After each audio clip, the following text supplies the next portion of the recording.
أعوذ بالله من الشيطان الرجيم. Action. Assalamualaikum. Waalaikumsalam warahmatullahi. Ntar lihat apaan? Lihat handphone. Ya handphone kan, beritanya apaan gitu. Ada deh, mau tahu aja. Kayaknya seru banget. Lihat dong, berita apaan? Nih tentang apa sih nih, makanan COD apa? OCD. Apaan tuh OCD? Nanti kepo juga ya lama-lama ya. Ketahuan Segala kepo mau ditanyain. Kepo itu apaan sih artinya? Ntar dong, ada lagi serius nih. Coba. Nih, nanti mendingan tanya deh nih kepo nih sama Bang Google nih. Ya jangan tanya Mbak Google. Coba aku mah emang kalau menurut Islam gimana coba kok kepo itu boleh apa kagak? Ya, mana nih tahu. Makanya. Oh iya, kan ada Ustadz Nuzul baru datang tadi. Nah, ditanya dah. Tanya aja kali ya? Keruan oh iya aja tanya benar. ini. Iya. Tanya dulu. Assalamualaikum. Salam Aknogi, gimana kabarnya? Baik. Alhamdulillah Ustaz. Alfi, silahkan duduk. Gimana kabarnya nih? Baik, alhamdulillah. Aktivitas lancar? Iya, Lancar. Alhamdulillah. Gini Ustaz, kita mau Gimana Aknogi? tadi kan pengen ngobrol sama Alfi, pengen nanya, terus kata Alfi, ane kepo, pengen tahu aja. Nah, yang kita pengen tahu tuh gimana sih hukumnya kepo itu dalam Islam itu sendiri gimana, Ustaz? Kira-kira. Iya.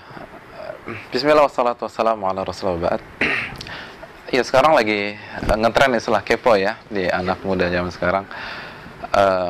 Sebuah istilah untuk menjelaskan orang yang pengen tahu aja urusan orang.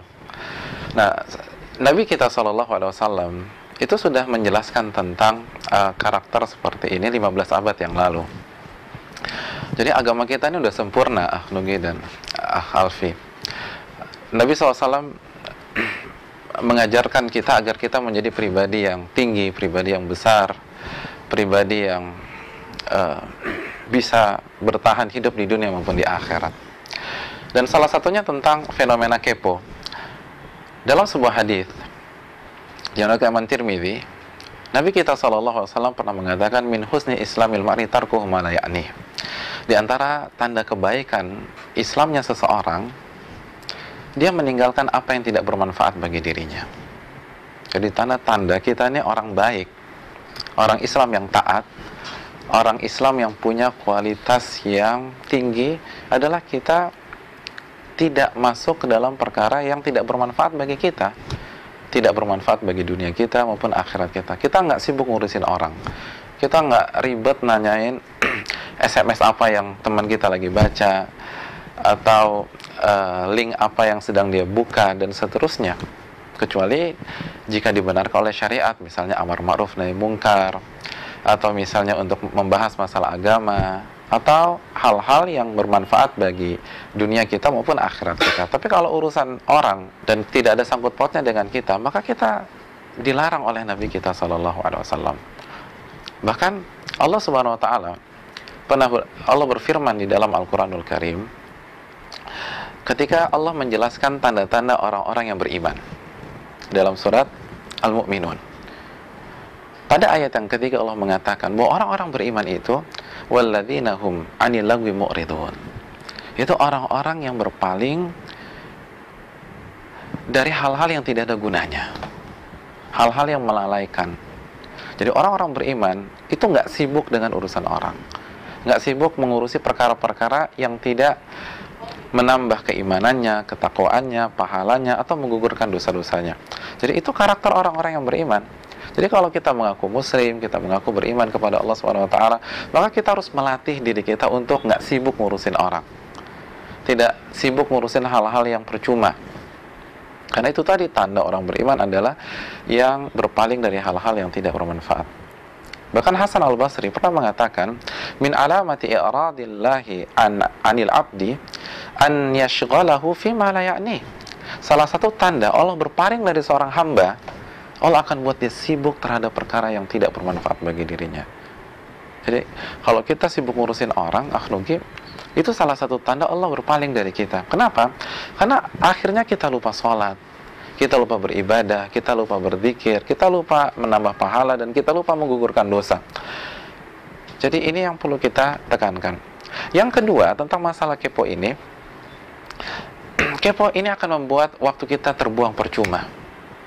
Padahal Nabi kita SAW pernah mengatakan, ni'matani maghmunun fihima katsirun minan nas. Ada dua nikmat yang sering dilalaikan oleh manusia. Sering dilalaikan. Kira-kira apa? Ada yang pernah dengar nggak hadisnya? Yang pertama, nikmat sehat, as-siha, nikmat sehat. Dan yang kedua, nikmat waktu luang. Jadi waktu luang ini sering dilalaikan oleh manusia. Padahal setiap detik akan ditanya oleh Allah Subhanahu wa taala. Nabi kita mengatakan dalam hadis At-Tirmidzi, la tazulu qadama 'abdin yaumal qiyamah hatta yus'ala an arba. Tidak akan beranjak kaki seorang hamba pada hari kiamat sampai ia ditanya tentang 4 perkara. Dan di antaranya wa an umri fi ma afna. Dia akan ditanya tentang umurnya, bagaimana dia habiskan. Nah, umur kan waktu ya. Jadi dia akan ditanya tentang waktunya, bagaimana dia habiskan.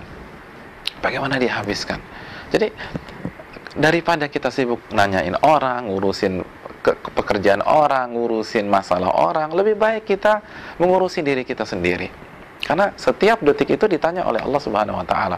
Makanya Allah katakan wal asri innal insana lafi khusr. Demi waktu, demi masa, manusia itu berada dalam kerugian. Jadi kita rugi. Dan Allah bersumpah dengan waktu, kecuali orang-orang yang memiliki beberapa karakter berikut ini. Illal ladzina amanu. Yang pertama, orang-orang yang beriman, wa amilus shalihat, dan orang-orang yang beramal saleh, wa tawasau bil haqqi wa tawasau bis sabr. Dan orang-orang yang saling memberikan nasihat di atas kebenaran dan kesabaran. Jadi Allah tidak mengatakan kecuali orang-orang beriman, beramal saleh, saling menasihati dan kepo, nggak ada. Jadi Allah nggak sebutkan kepo di sini. Justru sebaliknya, kepo bertentangan dengan ayat ini. Allah ingin waktu kita habis dengan beriman dan meningkatkan iman kita kepada Allah. Allah ingin waktu kita habis dengan beribadah dan beramal saleh, amal yang ikhlas dan mengikuti tuntunan Nabi kita SAW. Dan Allah ingin waktu kita habis untuk memberikan nasihat dan mendengarkan nasihat. Adapun sibuk ngurusin orang, sibuk mau tahu aja urusan orang, itu tidak berdasarkan Al-Quranul Karim dan hadis-hadis Nabi SAW. Dan coba kita renungkan betapa banyak ayat-ayat yang belum kita baca.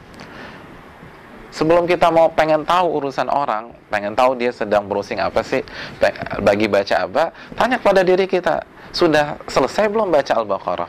Sudah selesai belum baca Ali Imran? Sudah selesai belum baca surat Kahfi misalnya pada hari Jumat?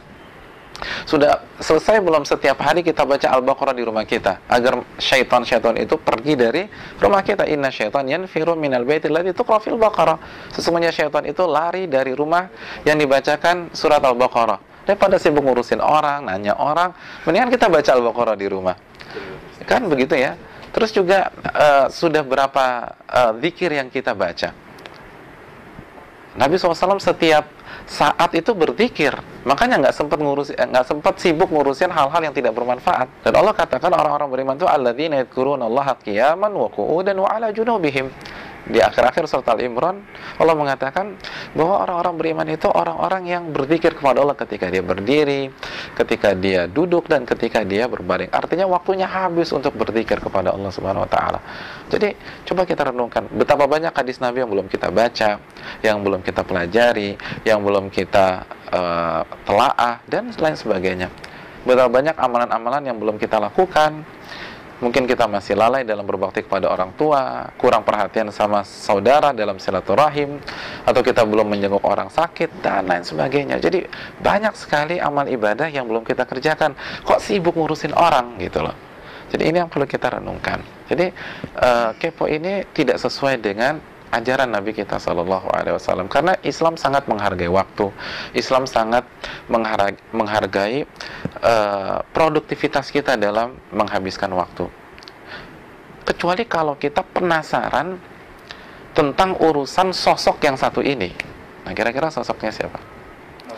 Rasulullah SAW. Jadi kalau kita punya perhatian khusus, punya rasa penasaran, pengen tahu tentang Nabi dan segala yang berkaitan dengan Nabi, nah ini bagus.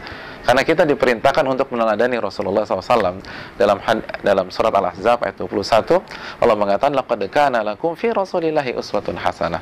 Telah ada dalam diri Nabi SAW atau Rasulullah suri tauladan yang baik bagi kalian. Nah, bagaimana kita bisa meneladani beliau, mencontoh beliau, menjadikan beliau suri tauladan kalau kita tidak tahu tentang beliau?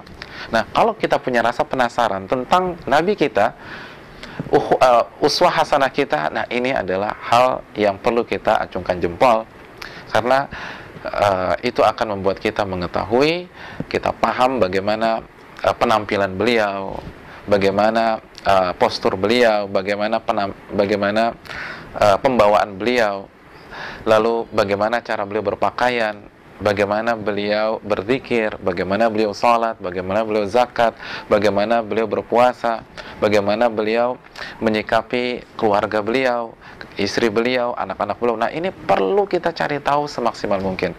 Jadi daripada ngurusin orang yang belum tentu benar, banyak dosanya, kan manusianya banyak dosa ya, lebih baik kita ngurusin dan mencari tahu seorang sosok yang tidak pernah berdosa, dan apabila beliau beraktivitas maka dijaga oleh Allah Subhanahu wa taala, dan Allah suruh kita menjadikan beliau sebagai panutan. Mungkin itu tentang kepo. Kira-kira jelas ya? Iya. Terus apa namanya, kalau misalkan kita ingin tahu tentang Rasulullah itu kira-kira dapat pahala nggak, Ustaz? Oh, jelas dapat pahala. Karena sekali lagi mencari tahu tentang Nabi SAW berkaitan dengan menuntut ilmu agama. Jadi dalam bahasa syariatnya itu namakan talabul ilm. Dan menuntut ilmu, kata Nabi kita SAW, talabul ilmi faridatun ala kulli muslim. Menuntut ilmu agama hukumnya wajib bagi setiap muslim.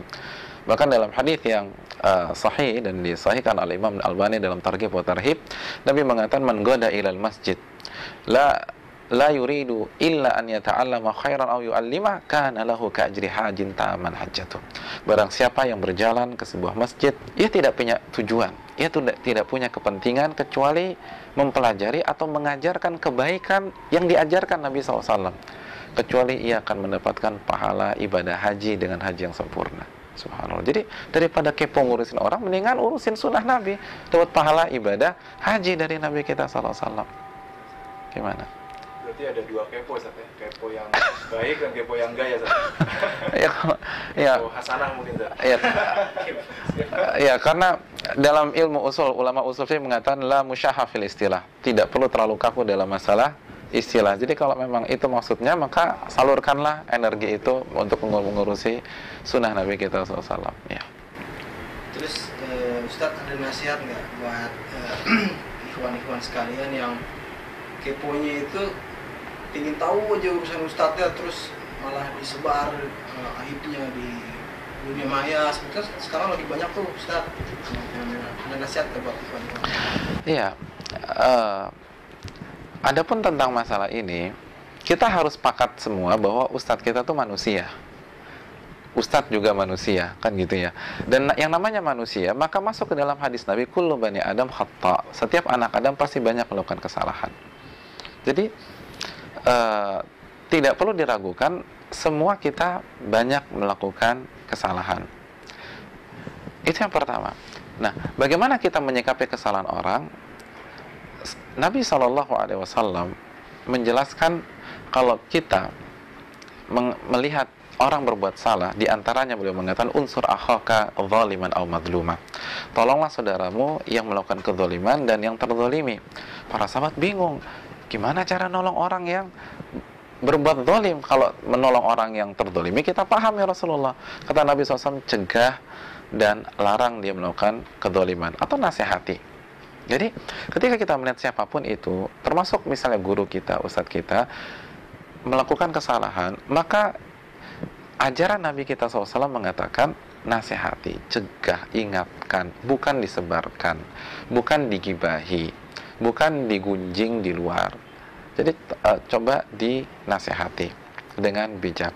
Kecuali kalau itu sudah dilakukan dan sosok itu bersikeras dan kita khawatir kesalahannya itu bisa ditiru orang lain, maka dalam masalah ini ulama telah memberikan kaedah-kaedah khusus bolehnya menyampaikan dalam rangka memberikan nasihat kepada umat. Tapi hukum asalnya bahwa kita harus nasihati ustadz tersebut.